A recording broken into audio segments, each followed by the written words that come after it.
Bem-vindos e bem-vindas a mais uma análise de jurisprudência aqui no Juris 360 Lab. Que bom ter a companhia de vocês. Olá, é sempre um prazer discutir essas decisões. Hoje o foco é o informativo 773 do STJ. Vamos desempacotar juntos os julgados mais relevantes, entender o que eles querem dizer na prática. Exato. Manter-se atualizado é chave, né? E esse informativo veio com temas bem diversos. Vamos lá, então. O primeiro é o EARAESP 1975132, lá do Distrito Federal. Previdência Complementar Fechada, ação contra o patrocinador. Qual era a discussão central? Bom, a questão era a competência. O pessoal entrou na Justiça Comum pedindo recomposição de reserva matemática, isso por causa de verbas trabalhistas reconhecidas antes, sabe? Entendi. E qual foi a posição do STJ? Então, o STJ aplicou o tema 166 do STF e disse: Justiça Comum não é competente para isso. Mesmo que não tivessem discutido isso antes no processo? Exatamente, reconheceu de ofício. A lógica é, se a ação busca reflexos de verbas trabalhistas nas contribuições para a Previdência, mesmo sendo contra o patrocinador, a competência é da Justiça do Trabalho. Ah, entendi. Puxa pela origem trabalhista da verba. Isso. Aí, resultado: extinguiram o processo em relação ao patrocinador sem resolver o mérito. Falta de competência mesmo. Certo. Vamos seguir, então, conflito de competência agora, o CC 18551 de São Paulo, envolvia o quê? Organização criminosa, descaminho. Isso, tinha uma investigação de descaminho e lavagem de dinheiro em São Paulo e, tipo assim, uma suposta conexão com uma organização criminosa no Rio de Janeiro. A dúvida era se os crimes eram conexos. E eram? A terceira sessão entendeu que não nesse caso específico. Uma mera relação comercial entre os investigados de SP e a suposta organização do Rio não basta para gerar conexão, nos termos lá do artigo 76 do CPP. Precisaria de algo mais forte. Sim, um vínculo mais claro, sabe? Que mostrasse que um crime interferia no outro, ou que um dependia do outro para acontecer. Sem essa demonstração clara, a competência original se mantém. No caso, SP para o descaminho e a lavagem. A conexão não pode ser só por conveniência, então. Exato. Tem que ter um fundamento processual real. Beleza, mudando de área, vamos para o RESP 2026557 de Pernambuco. Legitimidade de sindicato em execução.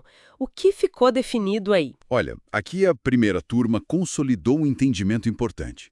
O sindicato tem sim legitimidade ativa para representar os herdeiros dos servidores falecidos na fase de execução.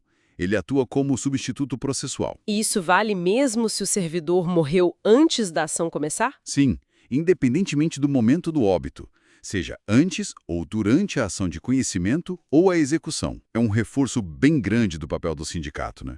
Na defesa dos direitos dos substituídos e dos seus sucessores. Realmente relevante para a atuação sindical. Agora, falando de execução fiscal, ARESP 2020002 de São Paulo. Troca de garantia. Pode substituir fiança bancária por seguro-garantia? Pode sim. O STJ se baseou no artigo 15, inciso 1, da Lei de Execução Fiscal, a LEF. Mas não tem aquela restrição para trocar dinheiro por outra coisa? Tem sim. Trocar dinheiro por fiança ou seguro é mais restrito. Mas a troca entre fiança bancária e seguro-garantia, o STJ entendeu que é permitida. Claro, desde que o seguro cumpra os requisitos, cubra o valor todo da dívida. E tem a questão do custo, né? Exato. O tribunal também levou em conta o princípio da menor onerosidade para o executado. O seguro-garantia, muitas vezes, acaba sendo mais barato que manter uma fiança bancária. Faz sentido.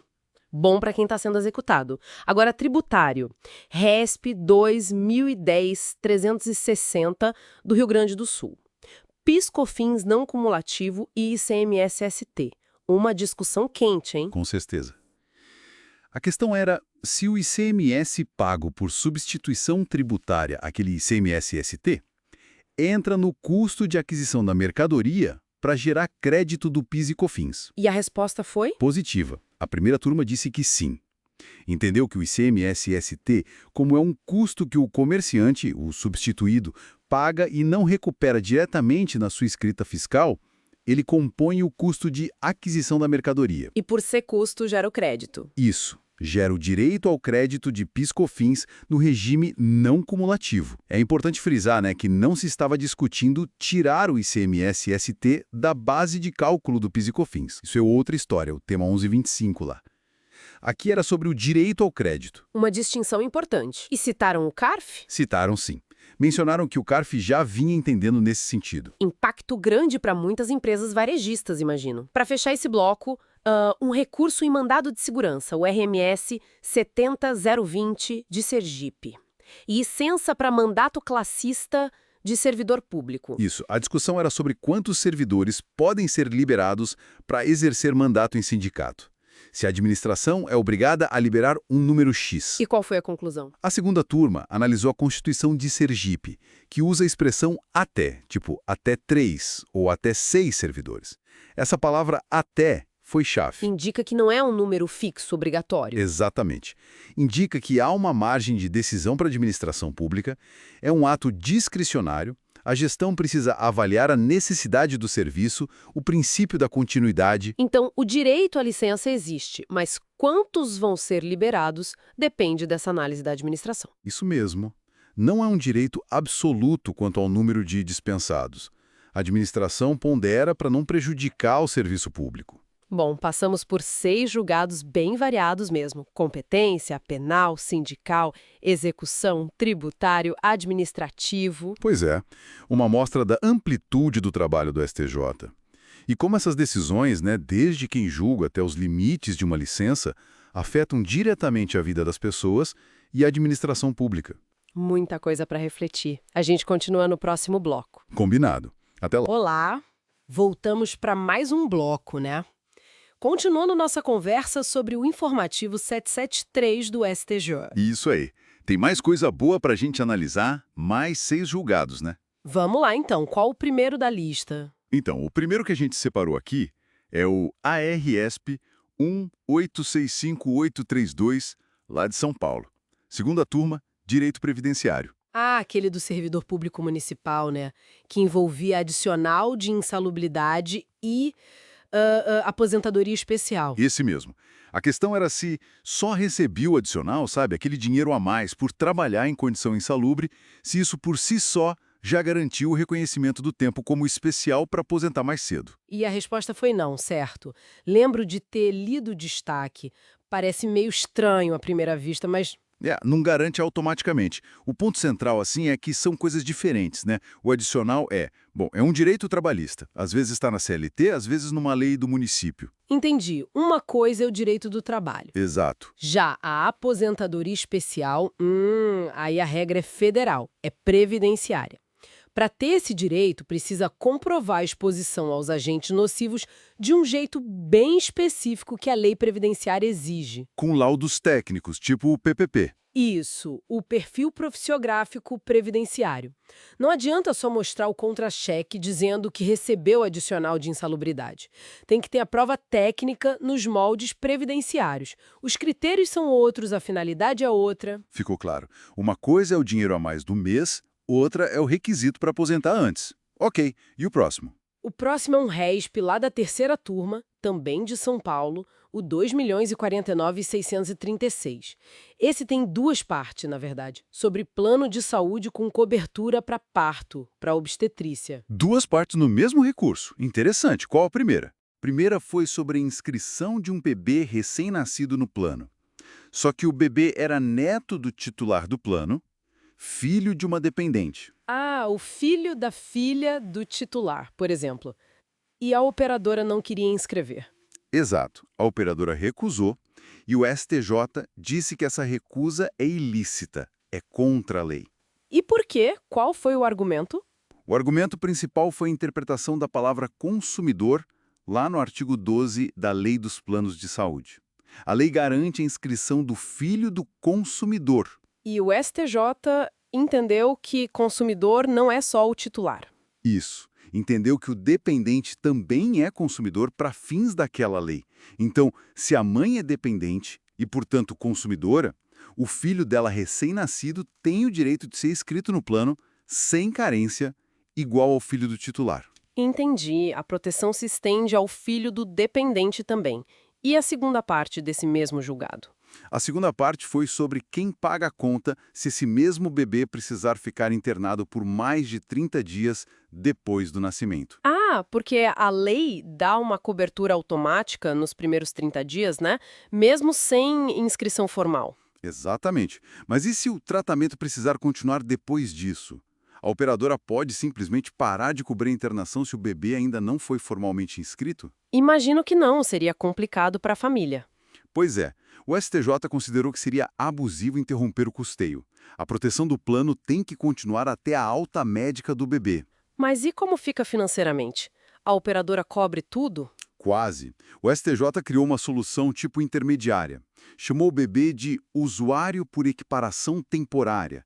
A operadora continua pagando a internação, mas, Mas, a partir do 31º dia, o responsável pelo bebê, o pai e a mãe, tem que começar a pagar para a operadora um valor mensal. que valor? O valor equivalente à mensalidade normal de um bebê naquela faixa etária, como se ele já estivesse inscrito. Ah, interessante. Garante a continuidade do tratamento, que é o mais importante, mas também exige uma contrapartida da família. Uma solução bem equilibrada, né? Parece que sim, resolve o problema sem onerar demais só um lado. Ok. Saindo dos planos de saúde, para onde vamos agora? Agora vamos para Direito do Consumidor e Processo Civil. Terceira turma de novo, RESP 2056285 do Rio Grande do Sul. Esse era sobre o quê? Sobre a notificação prévia que os órgãos de proteção ao crédito, tipo SPC e Serasa, têm que fazer antes de incluir o nome de alguém na lista de inadimplentes. Aquela cartinha que a gente recebe, né? Artigo 43, parágrafo 2º do CDC, essa mesmo. A discussão foi, essa notificação pode ser feita só por e-mail ou SMS, ou tem que ser por correio mesmo? Boa pergunta. Hoje em dia quase tudo é eletrônico. Pois é, mas o STJ reafirmou que a regra é mandar a correspondência para o endereço do consumidor. Considerou inválida a notificação feita exclusivamente por meio eletrônico. Sério? Mesmo com a tecnologia toda? Por que essa exigência da carta ainda? A justificativa principal é a proteção do consumidor, que muitas vezes é vulnerável, sabe? Especialmente em termos de informação e acesso à tecnologia. Nem todo mundo checa e-mail todo dia, ou tem SMS habilitado, ou mesmo entende bem essas comunicações. Entendi. Pensando em quem pode ter mais dificuldade. Isso. Eles até mencionaram a súmula 404 do próprio STJ, que diz que não precisa de aviso de recebimento, o AR, para essa carta valer. Ah, sim. Não precisa provar que a pessoa recebeu, basta provar que enviou. Exato. Mas, segundo o tribunal, dispensar o AR é uma coisa, dispensar o envio da carta física é outra bem diferente. Permitir só o aviso eletrônico seria diminuir a proteção que a lei quis dar ao consumidor. Faz sentido. Mantém uma garantia mínima, né? Ok, próximo caso. Agora, quarta turma, RESP 2000-2685 da Paraíba. Esse é sobre processo civil, coisa julgada e a renúncia de valores quando se escolhe entrar com ação no Juizado Especial Cível, o JEC, com aquele teto de 40 salários mínimos. O que acontece quando o valor que a pessoa teria direito é maior que isso? Então, a lei diz que, ao optar pelo juizado, a pessoa renuncia ao crédito que excede o limite. A questão aqui foi, essa renúncia pega só o valor principal, que passou do teto, ou pega também outros valores ligados à mesma causa, tipo juros, multas, e aí? Qual foi a interpretação? A interpretação foi que a renúncia é mais ampla. Ela abrange todo o valor excedente que venha da mesma causa de pedir, incluindo pedidos interdependentes, como principal e acessório. Pode dar um exemplo? Claro, no caso julgado, a pessoa entrou no juizado pedindo a devolução de umas tarifas bancárias que ela considerava indevidas. O valor das tarifas ficou dentro do teto e ela ganhou. Até aí, tudo bem. Só que essas tarifas, se fossem devolvidas, teriam também uns juros remuneratórios ligados a elas. E esses juros, somados às tarifas, passavam do teto. Depois de ganhar as tarifas no juizado, a pessoa entrou com outra ação, na Justiça Comum, só para cobrar esses juros. Ah, entendi. tentou pegar o resto depois. Isso. E o STJ disse que não pode. Como as tarifas principal e os juros acessório viam da mesma cobrança indevida, da mesma causa de pedir, ao escolher o juizado e aceitar o limite lá atrás, a pessoa renunciou implicitamente a todo o valor excedente, incluindo esses juros. Tentar cobrar depois viola a coisa julgada. Nossa, isso é um ponto bem importante para a estratégia processual, né? Tem que calcular bem se vale a pena ir para o juizado e abrir mão de parte do valor. Exatamente.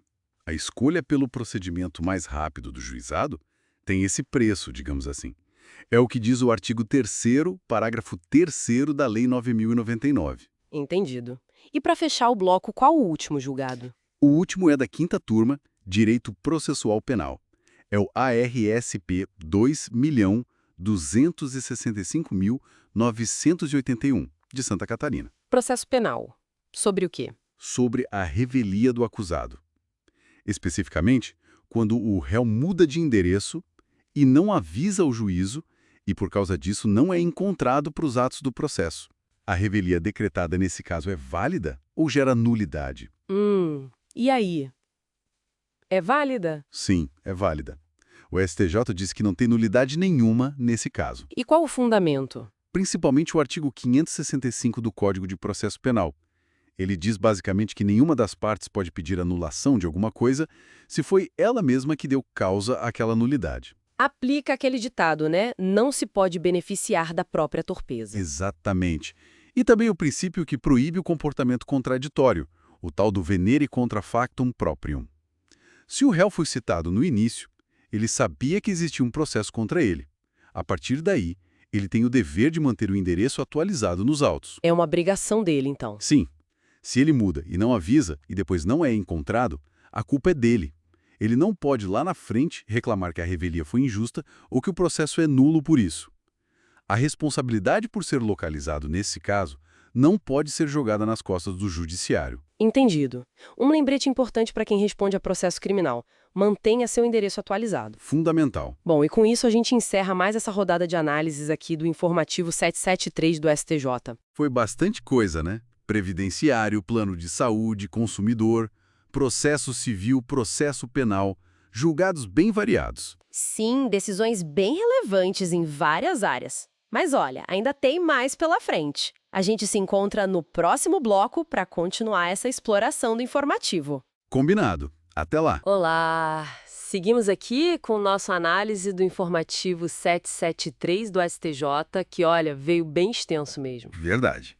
É bastante coisa. Então, vamos continuar do ponto onde paramos, né? Pegando mais 6 julgados e temas importantes desse informativo. Vamos lá. Temos bastante assunto pela frente. Sim. Neste bloco, a gente vai conversar sobre competência, quando envolve crimes contra menores. Também um detalhe sobre prescrição e a idade de 70 anos. Aquele ponto dos embargos, né? Esse mesmo.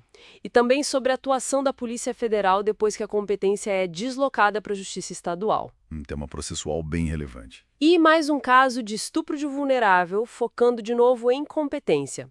Para fechar, 2 temas novos que viraram repetitivos. Um sobre roubo com várias vítimas. E o outro sobre execuções fiscais de conselhos profissionais. Muita coisa interessante. Vamos começar então pelo primeiro, o HC 807.617, lá da Bahia, 5ª turma. Certo. Esse caso mistura processo penal com direito da criança e do adolescente. A discussão principal foi sobre a competência das varas especializadas criadas para julgar crimes contra crianças e adolescentes. Aquelas que a Lei 13.431 incentivou, né? Perfeito. A dúvida era, essa vara pega só crime sexual ou qualquer crime? Mesmo um roubo, por exemplo? Exatamente. Porque no roubo, o bem jurídico principal seria o patrimônio, né? Não a dignidade sexual. Mas o STJ entendeu que a competência é ampla. Ah, então não importa o tipo de crime, se a vítima é criança ou adolescente, vai para a vara especializada. Isso. A ideia é que a especialização é para proteger a vítima vulnerável. Essa proteção é mais importante que a natureza do crime, seja patrimonial, sexual, o que for. Entendi. E até aplicaram a teoria do juízo aparente. Ou seja, os atos que o primeiro juiz fez antes de mandar para a vara especializada podem ser ratificados, validados. Faz sentido, para dar segurança e focar na proteção do menor. Bom, vamos para o segundo. O RESP 1.877.388 do Ceará. 6ª turma. Esse trata de direito penal e processual penal. É sobre a redução do prazo de prescrição para metade do artigo 115 do Código Penal para quem tem mais de 70 anos. Certo. E qual foi o ponto-chave aí? A idade tem que ser na data da sentença, né? Sim, na data da sentença condenatória. Mas a questão que surgiu foi, e se tiver embargos de declaração? A decisão que julga os embargos, ela meio que se junta, ela integra a sentença original. Ah, então peraí. Se o réu completou 70 anos depois da sentença, mas antes de julgarem os embargos, ele ganha a redução. Exato. Essa foi a interpretação. O marco final, se tiver embargos, é a data do julgamento desses embargos. No caso lá, o réu não tinha 70 ainda quando julgaram os embargos, aí não teve redução. Poxa, que detalhe importante, né? Define o marco temporal certinho. Clareza é fundamental. Sem dúvida. O terceiro julgado é o HC 772.142, de Pernambuco, também da sexta turma, processo penal. Esse aqui discutiu a atuação da Polícia Federal. O STJ disse que é ilegal a PF continuar investigando um caso depois que o juiz federal falou: isso não é meu, é da Justiça Estadual. Mesmo que a investigação já estivesse rolando? Sim. Principalmente porque, no caso, o juiz mandou expressamente enviar tudo para a Polícia Civil. Então a PF perdeu a atribuição ali. E as provas que a PF conseguiu colher depois dessa decisão do juiz? Foram consideradas nulas, ilegais. A não ser, claro, que se prove que essas provas viriam de qualquer jeito por outro caminho legal. Aquelas teorias da fonte independente ou descoberta inevitável, sabe? Sei. Mas aí quem analisa isso é o juiz lá da primeira instância, né? Isso, ele que vai ter que ver se cabe essa exceção. Mas a regra é clara. Declinou a competência, a PF para de atuar no caso. Entendido. Delimita bem o campo de atuação. Agora, vamos para aquele caso de estupro de vulnerável. Sexta turma também, processo em segredo de justiça. Sim, esse caso aplicou entendimentos que já tinham sido firmados antes sobre a Lei 13.431 e competência. Basicamente reafirmou o seguinte: onde não tem vara especializada para crime contra criança e adolescente, OSP. quem julga é a vara de violência doméstica. Mesmo se a vítima for menino ou não tiver a ver com o gênero. Exatamente. O juizado ou vara de violência doméstica acaba sendo o competente residual nesses casos. Mas atenção! Tem uma modulação importante. Ah, é? Qual? Essa regra de mandar para a vara de violência doméstica só vale para os processos que começaram, que foram distribuídos depois de 30 de novembro de 2022. E os que já estavam rolando antes dessa data? Continuam onde estavam, seja na vara criminal comum, seja na de violência doméstica, dependendo de como foi distribuído ou decidido na época. Foi uma forma de dar segurança jurídica, para não sair mudando tudo de uma vez. Boa estratégia, organiza a casa sem tumultuar o que já existe. Agora, os temas repetitivos que foram afetados. O primeiro é o tema 1192. Isso, um RESP de Goiás afetado pela terceira sessão, o assunto é direito penal. A discussão é definir se um roubo, um único ato, mas que atinge vítimas diferentes, com patrimônios diferentes. Tipo, assaltar um casal e levar a carteira de um e o celular do outro, tudo na mesma hora. Exato. A pergunta é, isso é crime único ou é concurso formal? Lá do artigo 70 do Código Penal, que aumentaria a pena. Nossa, isso é super comum. Vai ser importante ter uma definição clara do STJ sobre isso. E o outro tema repetitivo, o 1193. Tema 1193, afetado pela primeira sessão, envolve direito do trabalho e processo civil. É sobre as anuidades dos conselhos profissionais, tipo OAB, CREA, CRM. Certo. Teve uma lei nova, a 14.195 de 2021, que mudou umas regras de cobrança no artigo 8º da Lei 12.514. A questão é, essas regras novas valem para as execuções fiscais que os conselhos já tinham entrado na justiça antes da lei nova? A famosa aplicação da lei no tempo. Isso afeta muitos processos, imagino. Milhares, com certeza. Define se a cobrança segue a regra antiga ou a nova, nesses casos que já estavam tramitando. Ufa, cobrimos mais 6 pontos importantes do informativo 773. Muita coisa. Desde competência, prescrição, limites de investigação, até esses novos temas repetitivos que vão gerar teses importantes. Sim, foi uma rodada bem completa. É fundamental, né, ficar de olho especialmente nesses temas 1192 e 1193, porque o que for decidido ali vai valer para muitos casos iguais. E as outras decisões mostram como, às vezes, um detalhe processual, Uma data específica pode mudar tudo. Exatamente. E fica a reflexão, né?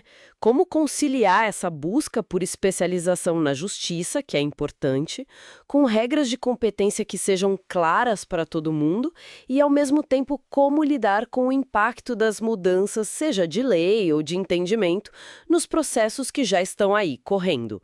É um desafio constante. Com certeza, um equilíbrio delicado. Bom, por hoje é isso. Nos veremos no próximo bloco para continuar essa análise. Olá!